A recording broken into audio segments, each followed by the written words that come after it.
valet entrance lights up with lasers blasting unsuspecting folks stumbling away from the henchmen.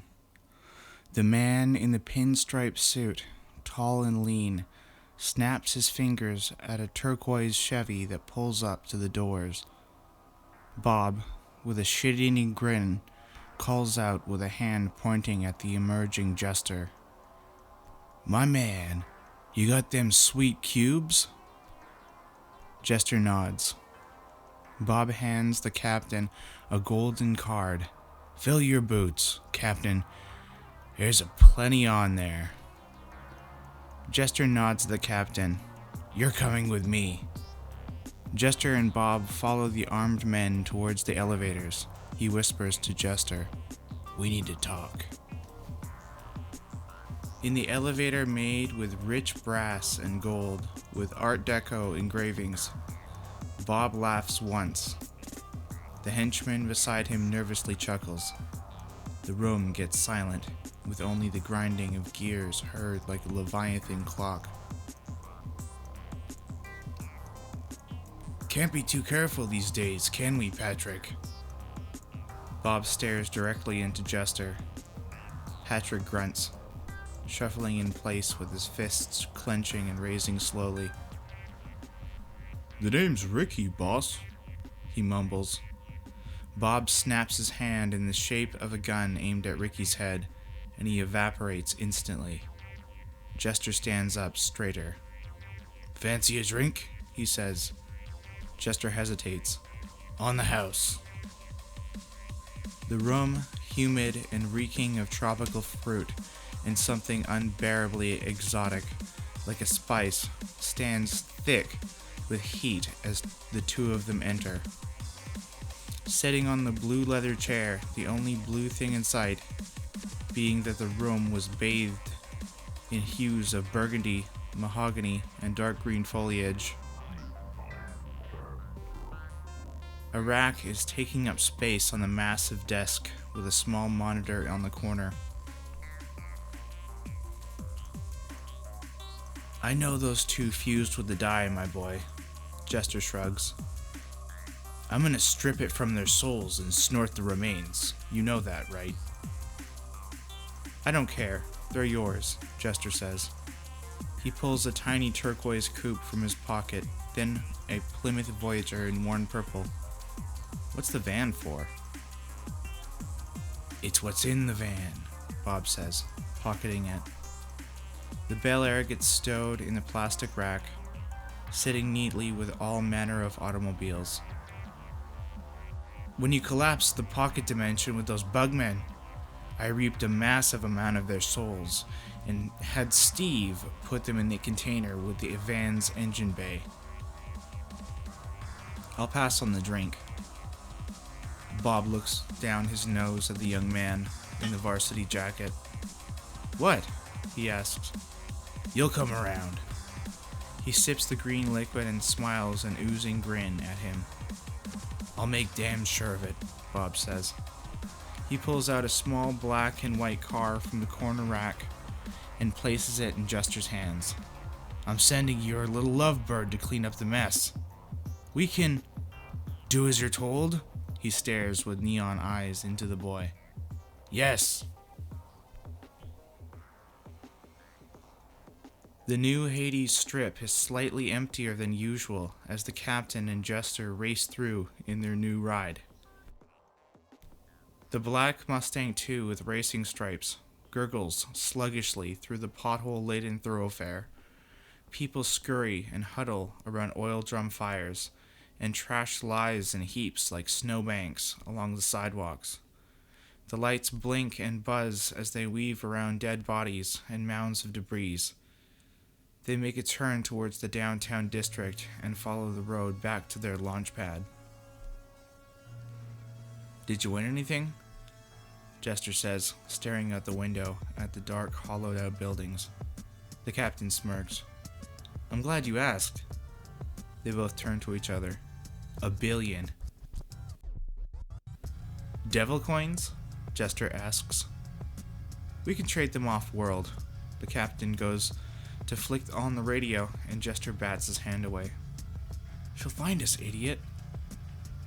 "Too late for that," the captain remarks, eyeing the rearview mirror. Jester's eyes follow as he shivers. 2 candles flicker surrounded by a dark haze in the back seat. "Good to see you too, Carlos," says the witch, jagged teeth smiling at Jester, inches away from his ear. "I'll do the soul ripping. You stay handsome."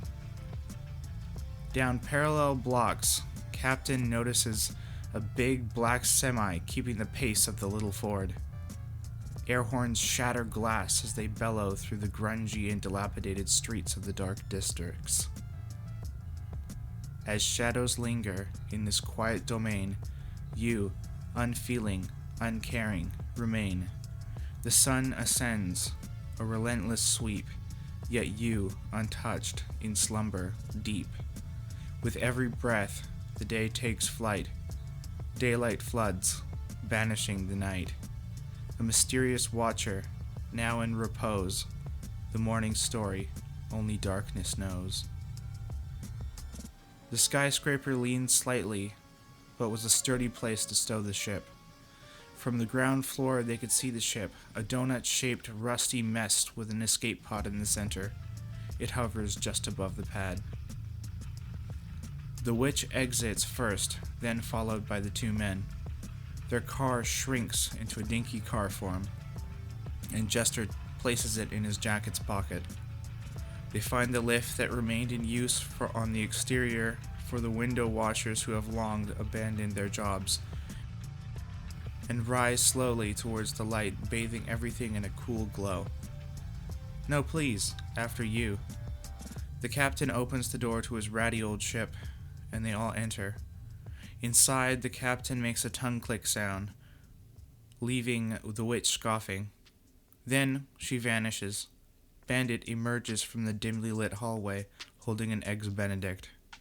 The captain points out, "See? I told you I'd bring snacks." Alarms ring out in the city as the donut climbs towards the red haze of Mars's atmosphere. In the living quarters, Spider and Lisa exit the simulation pods, seemingly in a daze.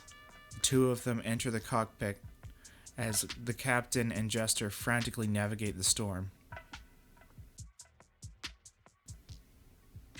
You open your eyes and ears to watch as the inky void of space begins to replace the red dust. They are undeterred by your presence. In a courtyard adorned with various stones and marbles, under the gaze of an ornamental harvest moon, a Leviathan castle stands tall, a cathedral dedicated to the night and the moon. At the end of this open sky courtyard, a throne resides. A woman of elegance and strength watches the gang through a portal hovering before her. "We should only intervene once they've rolled," a voice from the shadows says. "It is only a matter of time." Within the pitch-black containment chamber, an invisible body rises from a lying position like a plank of wood. It teleports into the darkness outside and floats towards civilization. The sentinels encircling the pyramid are immediately silenced and deleted from all realities within the flick of wrists. The being, a naked old man without any hair, imagines himself into a useful form as he plucks a pea-sized human skull from the ether and swallows it. The creature becomes another being, crackling with light. As it nears its destination, it sees a ratty spaceship entering orbit. Waiting outside its door, he senses something within, something beyond his simple persona, concealing unimaginable horror. The facade hides the most profound depths of dread. "So you're all about that green, huh?" Midnight scoffs as Lisa inspects the clothing booth. She looks at him and crosses her arms. "Ever since we were kids, we used to wear different colors. Mostly red and green. I liked green." Lisa pauses for a moment to look around. I haven't been away from Danny for this long before. Oh, you mean the head that dented Jester's car? Listen, I've never bitten a bat's head off, but I've seen it done before, says Spider, pointing at Midnight, teeth gritted. Jester enters the room with a hammer and starts smashing the little black car on the surface between Spider and Midnight, making Lisa jump. The AI can walk through mirrors, Jester says, walking away. Jester walks into the other chamber. Midnight starts sniffing the air. Nope, don't like it. Don't like it one bit, he says. What? Asks Spider. Midnight flies quickly into the next room with Jester. And Bandit flattens against the wall, growling.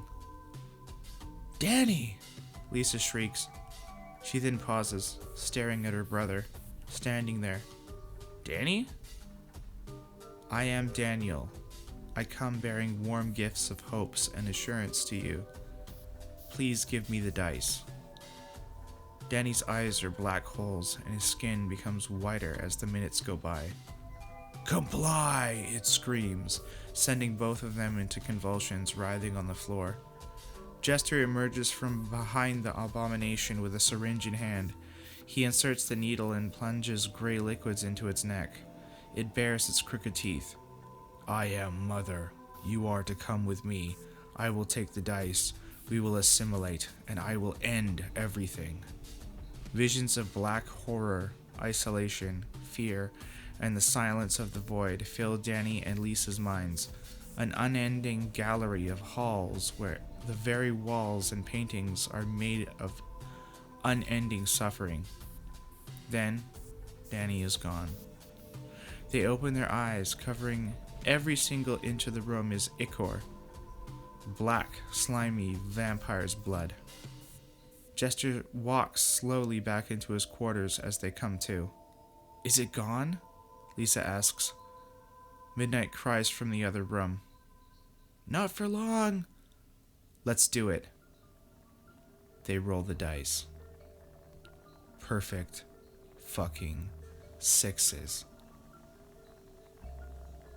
Under a starry night, a goddess on a throne beckons them. She laughs elegantly, pointing at the dice. The courtyard transforms, creating a granite table. They sit around it on stools that shift and rise from the courtyard. I am Selene, goddess of the moon, mother of vampires, the dream walker. A light shines from within them as they feel power imbuing their very fiber. Your perfect sixes are mine to entertain, and I shall give you both a gift. You emerge from the shadows, and Spider looks into your eyes. Who is this? Spider asks. Lisa looks confused. You reach out to touch him.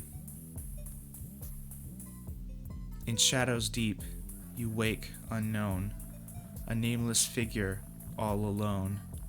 Dim-lit apartment, the sun's last glow, whispers of dusk, secrets to bestow. Through the veils of darkness, the walls confide, a muted sunset where secrets hide. Nameless echoes in the fading light, a silent journey embraced by night. The Electric Noir.